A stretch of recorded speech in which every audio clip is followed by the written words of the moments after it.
What's up, everybody? I'm back again with another installment of Why Do I Own This? A series of videos where I take a good hard look at my vinyl record collection and try to justify my ownership of these plastic discs.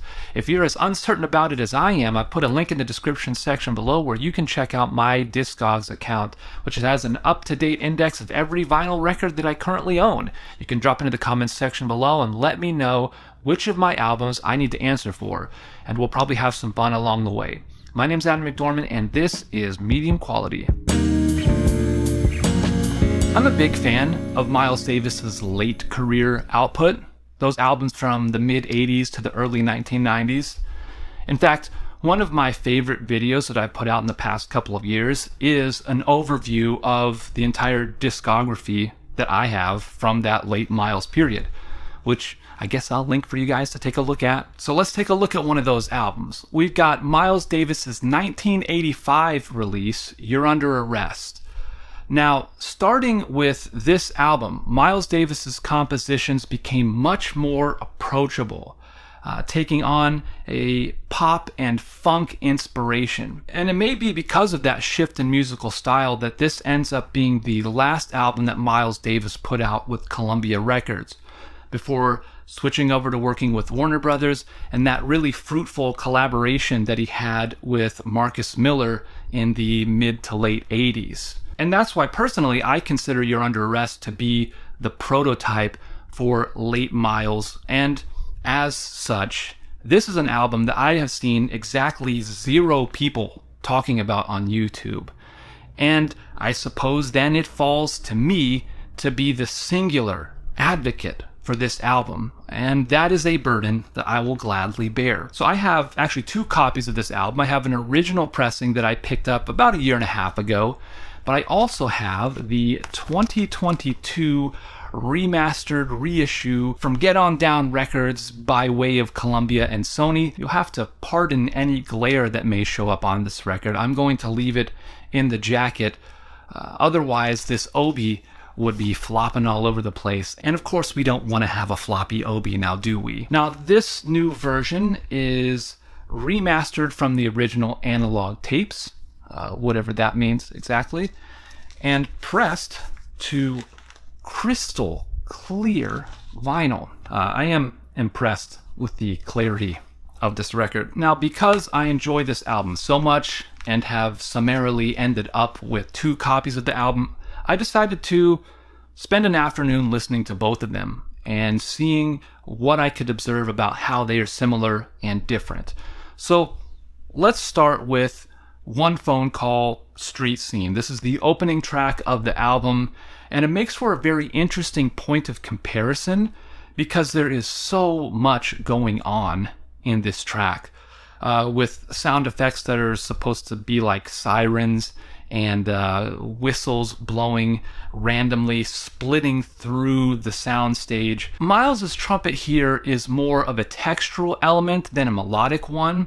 It doesn't really drive the melody like you might expect from a classic Miles Davis song, but it sounds good on this original version.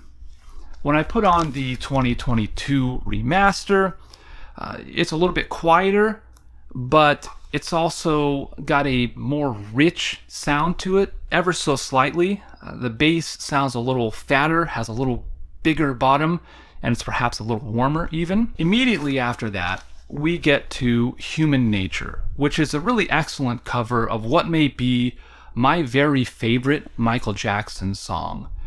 In the original release of this album, the trumpet is front and center in the mix. Then the synthesizer pads that fill out the sound, as well as some lighter cymbal flourishes, kind of hang out around the outside edge of the soundstage. And then you have slap bass, kick drum, and some snare hits that punch right down the center. And in the new master, by comparison, the trumpet is leaning forward ever so slightly, and the slap bass parts are just leaning back a little bit. They seem to have been tamed by this new mastering. And I may say this quite a bit while talking about this album, but the differences between these 2 versions are not drastic, really at all. And I think that's because this album has such a distinctive sound that very much reflects the creative landscape of 1985.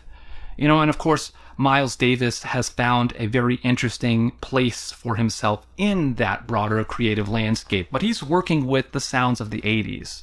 And then we get to a very interesting set of tracks, MD1 / Something's on Your Mind / MD2. And the funk is on full display with this song. A slap bass holds this whole thing down while Miles Davis dances over the top of it.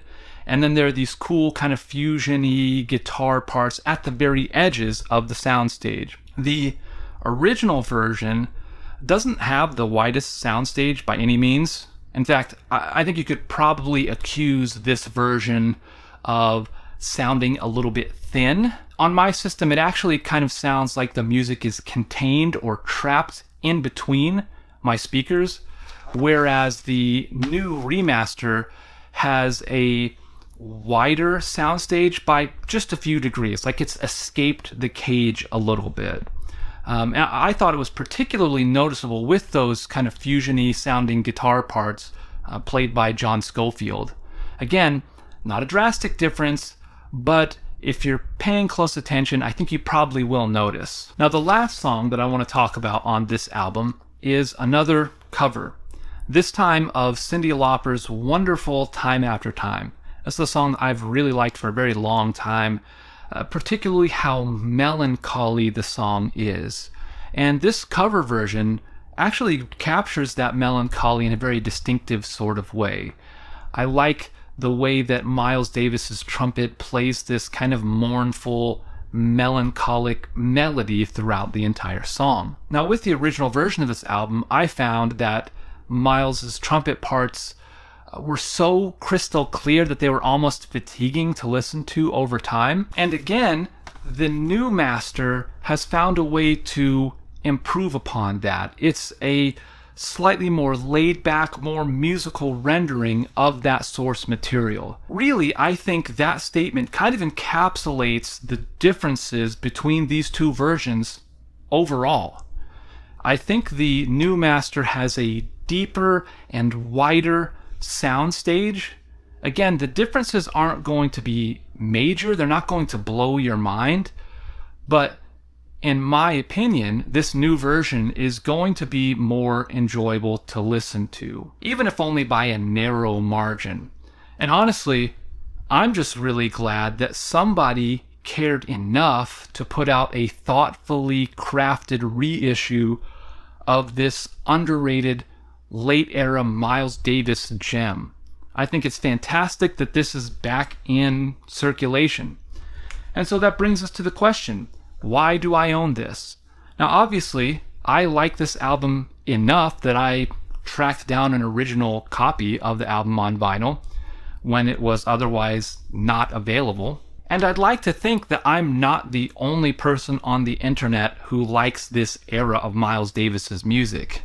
If you're one of those underground late-era Miles fans, drop into the comments section below and let me know why people need to listen to this album, because I agree, it's fantastic, it's great. Even if you just go and stream this album on Spotify, I think the 2022 remaster has breathed a little bit of life back into an album that in its time may have been a little bit thin. I think this new version is really great, and I'm glad that I have it. Anyways, that's going to do it for this video. If you liked it, please give it a thumbs up. If you want to see more, make sure you subscribe. And please do drop into the comments section below and let me know which of my albums you want to hear me talk about next. And until then, keep spinning that good stuff. What a time to be alive.